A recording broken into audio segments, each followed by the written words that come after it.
Shalom, selamat pagi saudaraku. Renungan harian Minggu tanggal 13 Juli tahun 2025. Berjudul Perkara yang Ditangguhkan. Bacaan Kisah Para Rasul 24. Sebuah pepatah Jawa yang bunyinya, alon-alon angger kelakon, mempunyai arti, biar lambat asal selamat. Pepatah ini penting dalam pengambilan keputusan, agar kita tidak cepat-cepat memutuskan sesuatu tetapi menyesal kemudian. Setelah menerima surat Claudius Lysias dan kedatangan Paulus, Gubernur Felix tidak langsung mengadili. Setelah 5 hari, ketika para pendakwa Paulus yang terdiri dari imam besar Ananias, beberapa tua-tua, dan seorang pengacara yang bernama Tertulus tiba, barulah sidang diadakan. Setelah Felix mendengar pujian mereka atas usaha dan kebijakannya yang baik maupun dakwaan mereka terhadap Paulus, dia tidak langsung menyatakan putusannya, tetapi dia memberi isyarat kepada Paulus untuk berbicara. Maka, Paulus menyampaikan pembelaan dirinya yang dimulai dengan keyakinannya atas kinerja Felix sebagai seorang hakim. Lalu, diceritakanlah kronologi kejadian dari kedatangannya ke Yerusalem, tentang apa yang tidak dilakukannya dan tidak adanya bukti atas tuduhan mereka, pengakuannya akan bakti dan kepercayaannya, hingga tantangannya terhadap segala hal yang dituduhkan kepadanya berdasarkan fakta-fakta yang dimilikinya. Untungnya, Gubernur Felix adalah seorang pemimpin yang tahu tentang jalan Tuhan sehingga dia memutuskan untuk menangguhkan perkara tersebut. Akhirnya, Paulus kembali ditahan dengan tahanan ringan, dan dicatat bahwa sampai genap 2 tahun Paulus tetap berada dalam tahanan dan perkaranya ditangguhkan. Dalam kehidupan, terkadang ada saja persoalan yang tidak bisa langsung diselesaikan.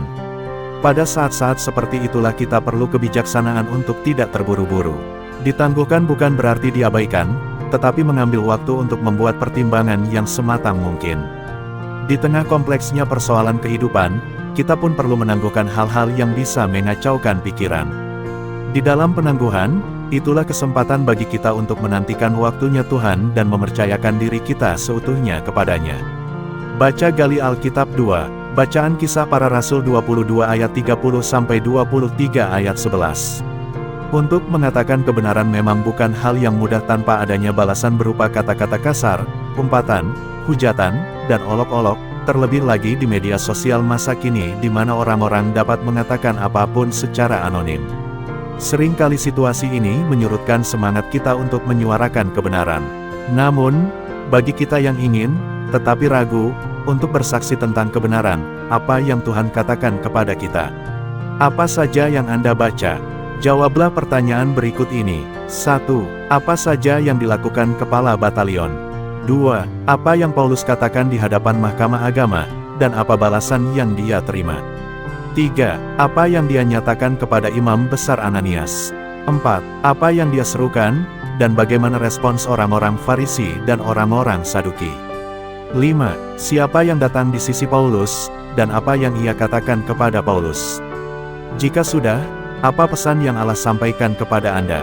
Jawablah pertanyaan-pertanyaan berikut ini. 1. Seberapa besar tantangan yang harus Anda hadapi dalam mengatakan kebenaran?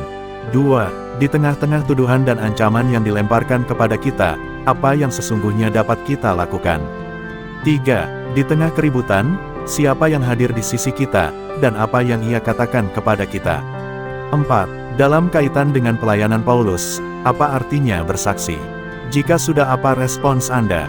Jawablah pertanyaan berikut ini. 1. Apa yang dapat kita lakukan untuk mengenali dan memahami kebenaran dengan makin mendalam? 2. Bagaimana Anda akan berdoa agar hati Anda dapat diteguhkan untuk terus bersaksi? 3. Siapa dari keluarga atau teman Anda yang perlu diteguhkan hatinya? Dan apa yang dapat Anda lakukan bagi mereka? Demikianlah renungan hari ini. Selamat hari Minggu, Tuhan Yesus memberkati.